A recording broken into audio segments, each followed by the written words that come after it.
Hello আমার মিষ্টি বন্ধুরা, তোমরা সবাই কেমন আছো? আশা করি তোমরা সবাই খুব ভালো আছো।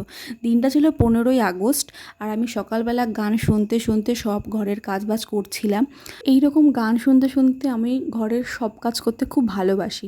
আমার মনে হয় এটা আমি একা না, অনেকেই এরকম করতে ভালোবাসে। তো দুপুরবেলা খেয়ে দিয়ে কাজকর্ম সব করে আমি বিকেলে রেডি হচ্ছিলাম। আমার আর দেবর একটা নিমন্ত্রণ ছিল, আর আমি এই গেট রেডিটা আলাদাভাবে একটা পোস্ট করেছি। তোমরা অবশ্যই দেখো আর দেখে জানিও কেমন হলো। আমি খুব একটা মেকআপ পারি না, যতটুকু না পারি আমার হয়ে যায়। তো এই যে আমি রেডি হয়ে গেছি, আর উনি রেডি হচ্ছে। ওনাকে একটু বললাম যে একটু আসো ভিডিওতে, কিন্তু উনি চলে গেল জানলা লাগাতে।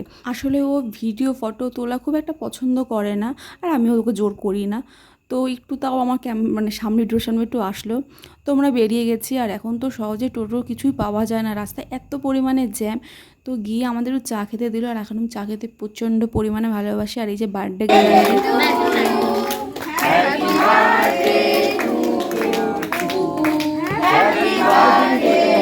কেক কাটার পরে আমি একটু কেক খেলাম। কেকটা বেশ ভালো ছিল, মিয়মনের কেক, ভালো তো হবেই। তারপর আমরা ডিনার করতে বসে গেলাম। রান্নাবান্না বেশ ভালো হয়েছিলো, চিকেন বিরিয়ানি হয়েছিলো, একটা লেগ পিস পড়েছিল। আমার তো বেশ ভালোই লাগে লেগ পিস খেতে। তো খেয়ে দিয়ে আমরা তাড়াতাড়ি বাড়ি এবার চলে এসেছি। ভিডিওটা কেমন লাগলো অবশ্যই আমাকে জানিও, আর ভালো লাগলে একটা লাইক করে দিও, কমেন্ট করো। তো চলো, টাটা।